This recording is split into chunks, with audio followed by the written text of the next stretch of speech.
नमस्कार साथियों, मैं Gursharan Saini MJPS media YouTube channel पर आप सभी का एक बार पुनः हार्दिक अभिनंदन और स्वागत करता हूं। आज सैनी समाज कर्मचारी एवं अधिकारी विकास संस्था राजस्थान के तत्वाधान में संभागीय स्तरीय अधिवेशन एवं मिलन समारोह का आयोजन किया जा रहा है, जिसमें आप सभी समाज बंधुओं का हार्दिक अभिनंदन और स्वागत है। राष्ट्र की सेवा में सैनी समाज में ही नहीं, लगभग सभी समाजों में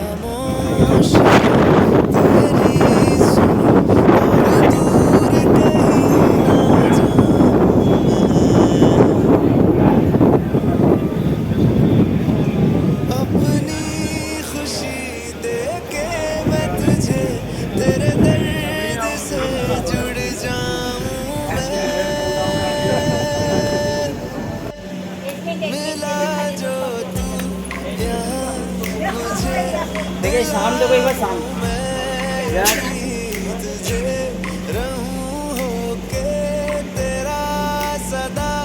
बस इतना चाहता हूँ मैं, लाइट भी चला रहे थे दे दे मुझे तेरे पास कहीं रह जाऊँ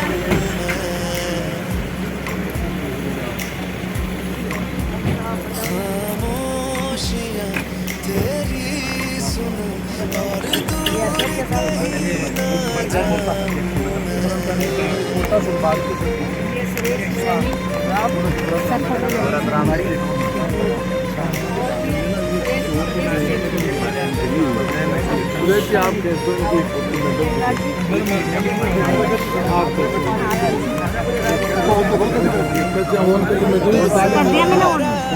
तेरे बिना मैं तुझको तो मैं भी नहीं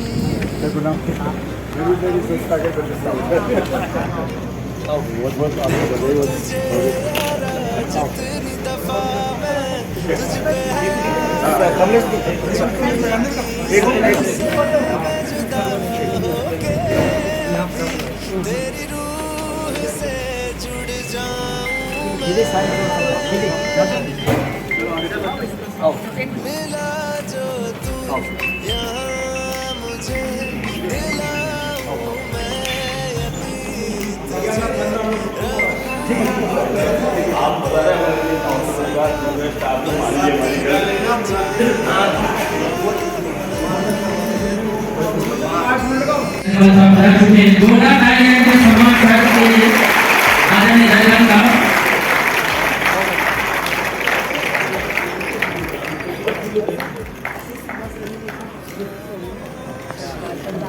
सैनी समाज कर्मचारी अधिकारी विकास संस्थान राजस्थान जयपुर शाखा कोटा के द्वारा बहुत बहुत स्वागत अभिनंदन आदरणीय धन्यवाद साहब का।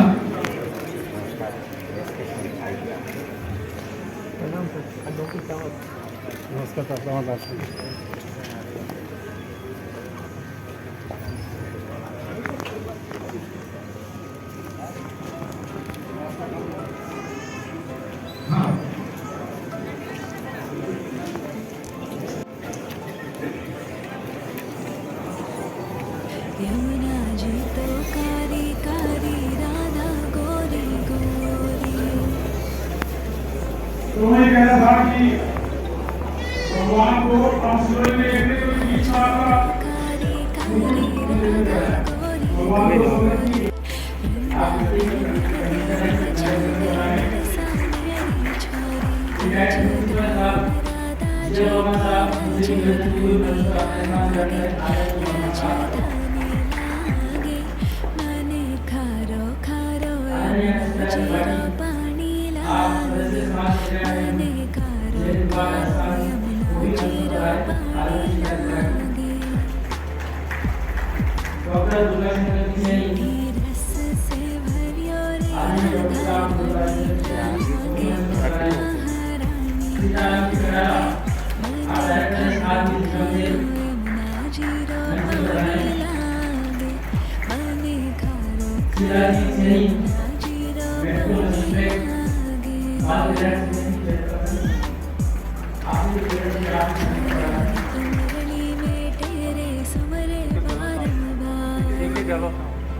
Joint commissioner income tax department एक येलो साहब उनसे भी निवेदन की वो भी मंच पर हो रहा है। तेरे सुने बारंबार खोटे न रूप धरे मन मोहन तो न पावे शादी की मांग का रंग की मामा जरूर आपले वो 5 साल की बात मिलती है सभी पर कार्यक्रम का दिवस शुभारंभ किया जा रहा है। मने खारो यमुना जीरो पानी लागे मने खारो खारो यमुना जीरो पानी इस संस्था के प्रदेश अध्यक्ष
बहुत ही शानदार, बहुत ही मजेदार प्रस्तुति। मैं धारीवाल साहब को धन्यवाद देना चाहूंगा कि आपने महात्मा फूले जी और मां सावित्रीबाई की मूर्ति कोटा शहर में बहुत शानदार जगह पर स्थापित करी। इसके लिए अपने आभारी हूं। समाज के जो हॉस्टल्स हैं पूरे प्रदेश में, उसके कई जगह आवंटन आपने किए हैं और जैसा आपसे बात हुई है जो बाकी जगह भी आपकी एप्लीकेशंस है, धारीवाल साहब ने बिल्कुल कहा है सहर्ष कि और भी जो आपकी हॉस्टल्स के लिए कोई एप्लीकेशन पेंडिंग उसको भी फिलअप कर दिया जाएगा।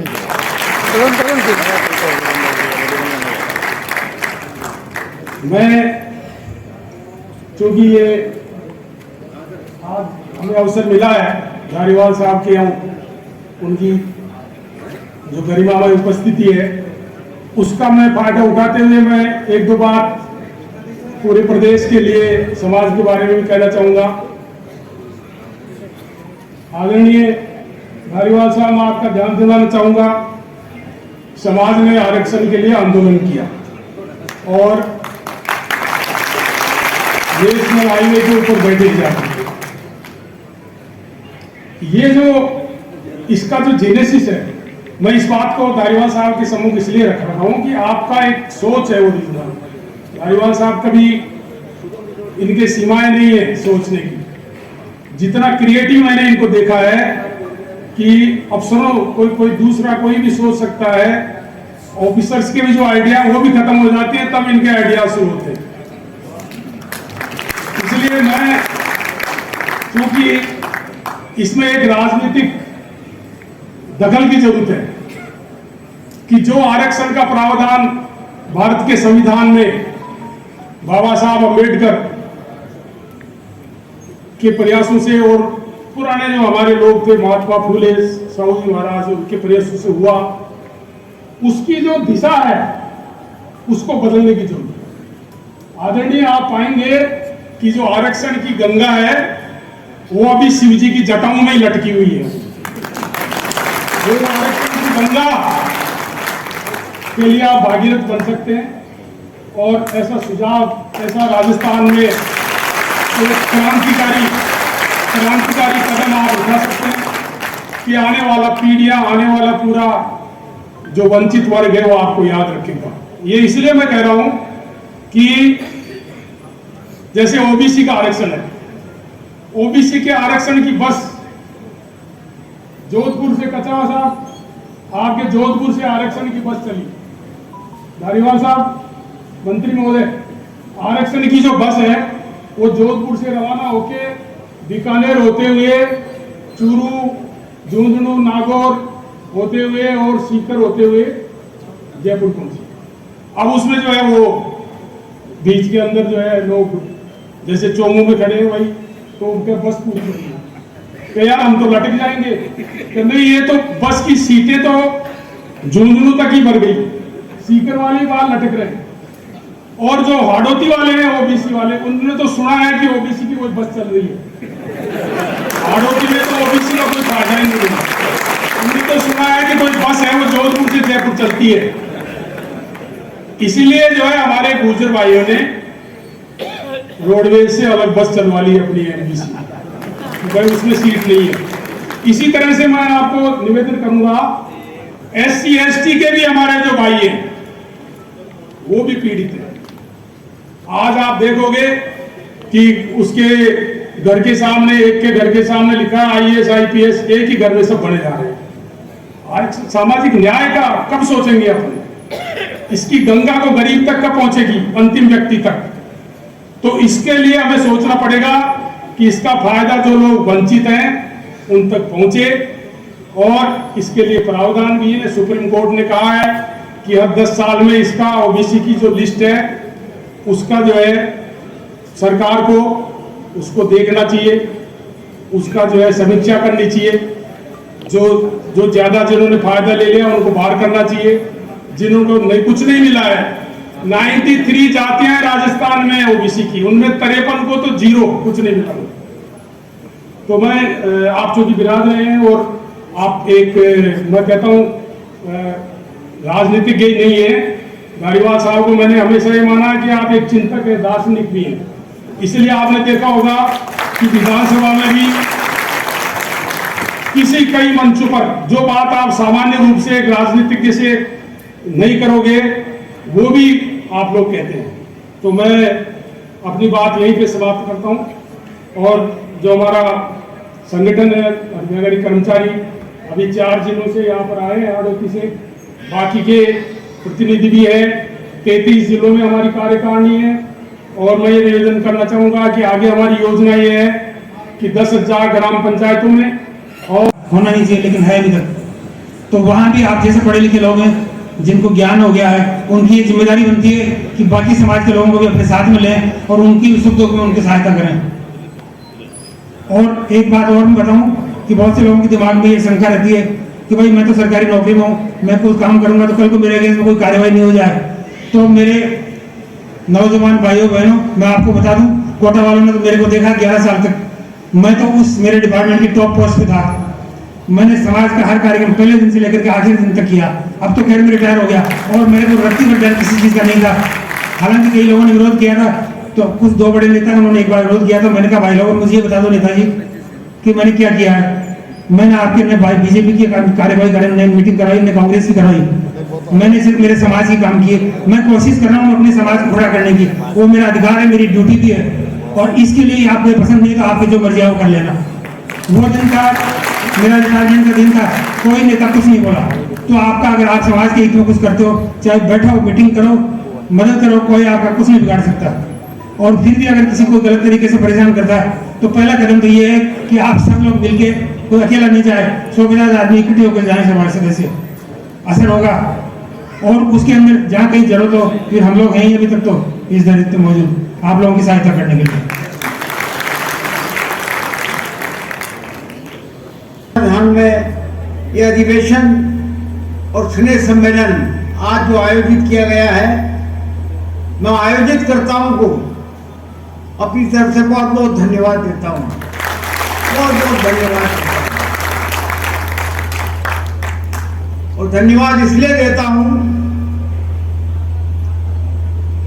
कि देश में जितनी भी विभिन्न जातियां हैं, उनमें से कम भी 50% से ज्यादा जातियां ऐसी हैं जो संगठित हैं, अपना भला बुरा समझती हैं और अपने आदमी को ऊंचे से ऊंचे दर्जे पर पहुंचाने की कोशिश करते हैं। लेकिन अफसोस की बात यह है, मेरी बात का बुरा मत मानना, अफसोस की बात यह है कि जिस कांग्रेस ने 3 बार आपके समाज को मुख्यमंत्री की कुर्सी सौंपी और 4थी बार सौंपने जा रही है, उसको आपका सपोर्ट नहीं मिलता। जितना सपोर्ट उनको मिलना चाहिए उतना सपोर्ट नहीं मिलता। मामूली बात नहीं होती प्रदेश का मुख्यमंत्री बन जाना। अकेला आदमी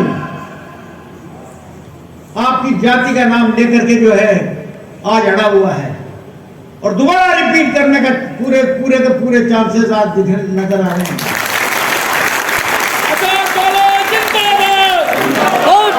मैं अपनी बात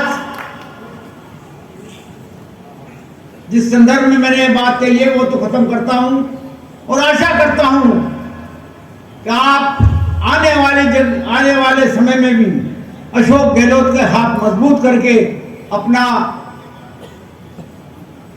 परिचय देंगे, इस बात का परिचय देंगे कि आपका स्वजातीय आदमी आज 4थी बार राजस्थान का मुख्यमंत्री बनने जा रहा है।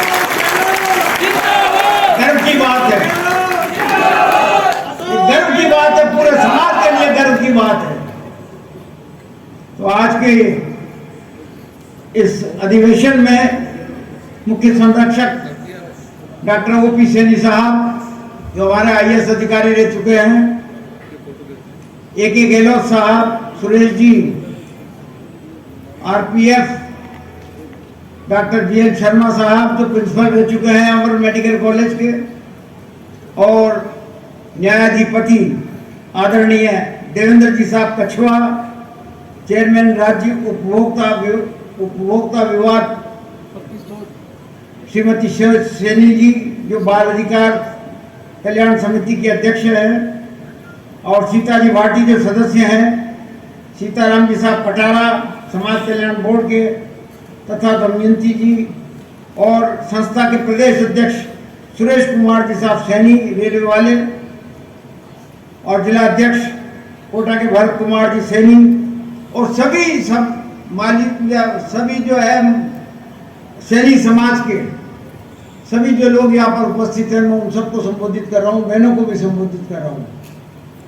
प्रदेश के विभिन्न इलाकों से जो है आप लोग यहाँ पर पधारे इस अधिवेशन की शोभा बढ़ाने के लिए और इस अधिवेशन को कामयाब बनाने के लिए। मैं आपको फिर पुनः कोटा की धरती पर आपका अभिनंदन भी करता हूँ, स्वागत भी करता हूँ और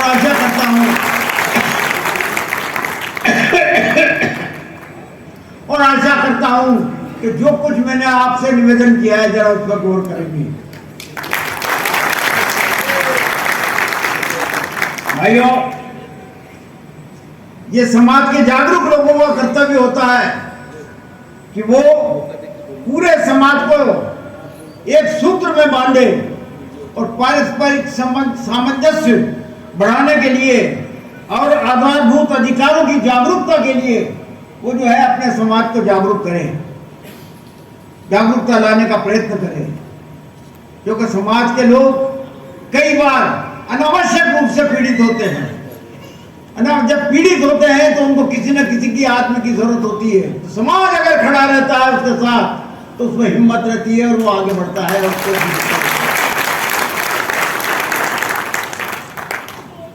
तो इन अधिवेशनों का कुल मिलाकर के मकसद यही होता है कि समाज की एकता बढ़े। गहलोत साहब की सोच थी कि समाज को जो छात्रावास मांगता है मांग दो, समाज के लिए सामुदायिक विकास, सामुदायिक भवन बनाना चाहते हैं तो वो बना के दो। भारतीय जनता पार्टी ने एक भी समाज को 1 इंच जमीन नहीं दी,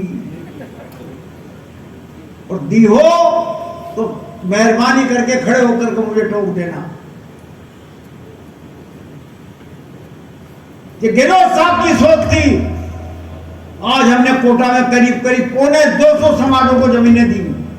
किसी को छात्रावास बनाने के लिए दी, किसी को सामुदायिक भवन बनाने के लिए दी, किसी न किसी को जो है समाज की एकता की मजबूत करने के लिए जो है उनको भवन निर्माण के लिए जमीन दी। आपके समाज को भी हमने कई जमीनें दी, छात्रावास की जमीनें दी।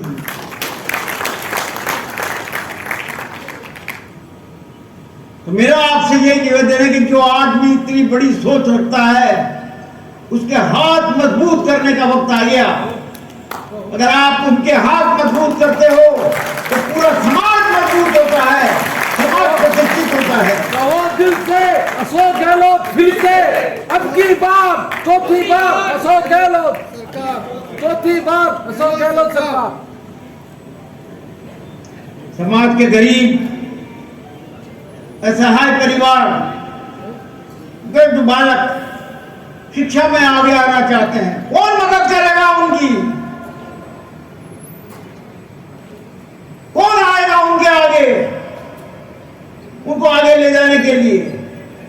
समाज ही आएगा। अगर समाज संगठित होगा तो निश्चित तौर पर उसकी मदद हो पाएगी उस बालक की जो आगे बढ़ना चाहता है। ओपी सैनी साहब ऐसे IAS नहीं बने,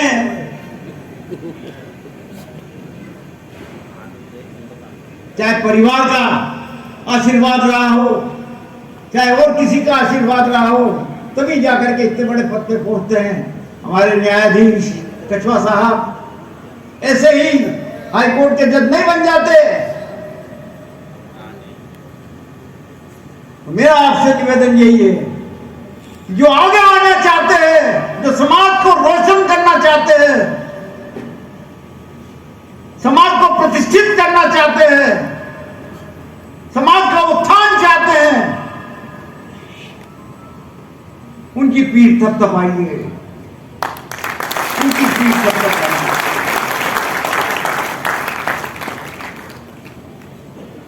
जो कुछ सरकार से दिया जा सकता है, सरकार हर चंद कोशिश करती है देने की, हर चंद कोशिश करती है। परसों मुख्यमंत्री जी यहां पर आ रहे हैं,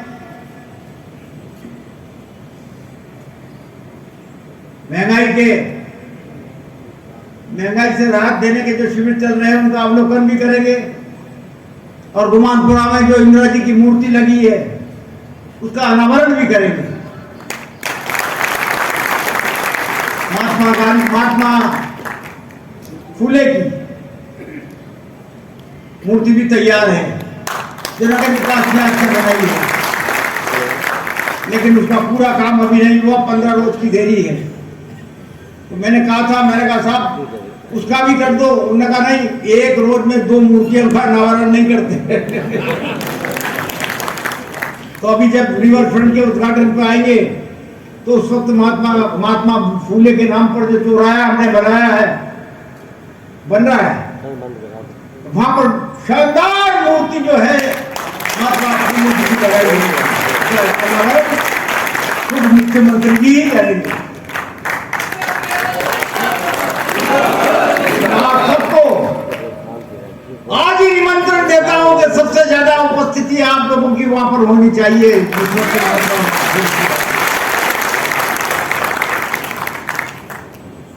तो मैं लंबी बात न कहता हुआ, क्योंकि समय कम था आज मेरे पास, माफ करना। मैंने उनको मना ही कर दिया था, मैंने कहा मेरा आना नहीं होगा, लेकिन मैंने निकाल करके आने की कोशिश करी है। ज़्यादा न कुछ बोलते हुए अगर मैंने कुछ बात किसी को ठेस पहुंचाने के लिए कह दी हो तो भैया माफी चाहता हूं। मुझे जो कुछ कहना था मैंने कहा, और स्पष्ट तौर पे कहा, और आपके भले के लिए कहा, आपके भले के लिए कहा, राजस्थान के भले के लिए कहा, देश के विकास के लिए कहा। इतना ही निवेदन करता हूं। बड़ी संख्या में आप लोग उपस्थित हो यहाँ पर, अधिवेशन बहुत सक्सेस हुआ लगता है। इस अधिवेशन से जरूर आप कोई न कोई समाज को संगठित करने का एक संकल्प लेकर के जाएंगे, ऐसी मैं उम्मीद करता हूं। जय हिंद, धन्यवाद। बहुत बहुत धन्यवाद। नजर आया है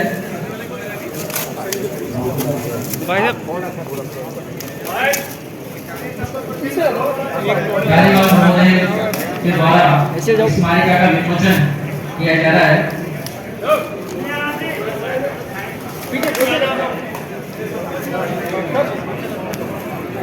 ग्रुप क्या थोड़ा सा बड़ा है ना,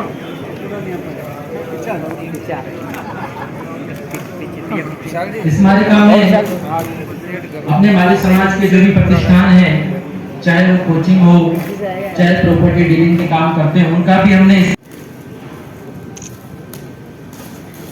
हमारे अतिथि महानुभावों द्वारा, आदरणीय धन्यवाद साहब के द्वारा स्मारिका का विमोचन किया गया।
Again.